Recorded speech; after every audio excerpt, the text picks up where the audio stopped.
వాసవి మాతాకి జై. వాసవి జ్యోతిషాలయం కాకినాడ స్వాగతం.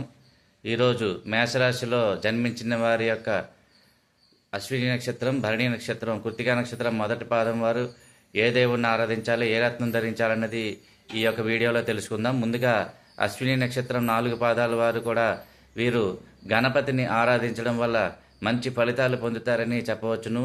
అలాగే వీరు వైఢూర్యం అంటే పిల్లి కన్ను రాయి 3.5 క్యారెట్లు ధరించినట్లయితే మంగళవారం కానీ ఈ యొక్క ఉలవలు దానం చేసి కేజింపావు ఉలవలు బ్రాహ్మణులకి దానం చేసి వైడూర్యాన్ని కుడి చేతి ఉంగరం వేలికి ధరించినట్టయితే వీరికి ఉన్నత ఉద్యోగము మరియు అలాగే అవకాశాలు కూడా కలిగి మంచి స్థానంలో ఉంటారని మరి చెప్పవచ్చును. అలాగే అశ్విని నక్షత్రం వాళ్ళు కేతు మహాదశ ప్రారంభమవుతుంది కావున వీరికి శుక్ర మహాదశ బాగా యోగిస్తుంది. అన్ని రకాల వస్తువులు కొనుక్కుని వాహన సౌఖ్యం కూడా కలుగుతుందని చెప్పవచ్చు. అలాగే ప్రభుత్వ రంగ సంస్థలో ఉద్యోగం కూడా లభించి వీరు ఆనందంగా జీవితం గడుపుతారని చెప్పవచ్చును. అలాగే భరణి నక్షత్రము 4 పాదాల వారు కూడా శుక్ర మహాదశ ప్రారంభమవుతుంది కాబట్టి వీరు లక్ష్మీదేవిని ఆరాధించినట్టయితే వీరి జాతక రీత్యా కూడా అన్ని విధాలుగా బాగుంటుంది. అలాగే వీరు వజ్రాన్ని ధరించినట్టయితే 18 సెంట్లు కానీ 21 సెంట్లు కానీ వజ్రాన్ని బంగారంలో కానీ వెండిలో కానీ వేయించుకుని కుడి చేతి చూపుడు వేలికి పెట్టుకుని శుక్రవారం నాడు ఈ యొక్క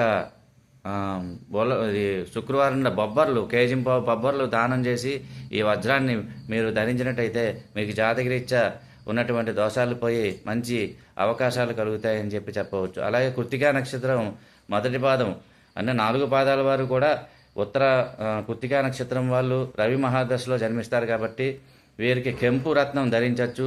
అలాగే వీరు ఆరాధించవలసిన దైవము సూర్య భగవానుడిని ఆరాధించాలి. ఈ కృత్తికా నక్షత్రం వాళ్ళు సుబ్రహ్మణ్యేశ్వర స్వామిని ఆరాధించి అలాగే సూర్య భగవాన్ని కూడా ఆరాధించవచ్చు. ఈ యొక్క రత్నం కెంపు రత్నాన్ని 3.5 క్యారెట్లు వీళ్ళు కుడి చేతి ఉంగరం వేలికి ఆదివారం నాడు గోధుమలు కేజింపావు దానం ఇచ్చి ధరించినట్టయితే వీరికి కూడా ఉద్యోగ అవకాశాలు కలిగి సంతానం కలిగి అంతా కూడా బాగుంటుందని చెప్పవచ్చు.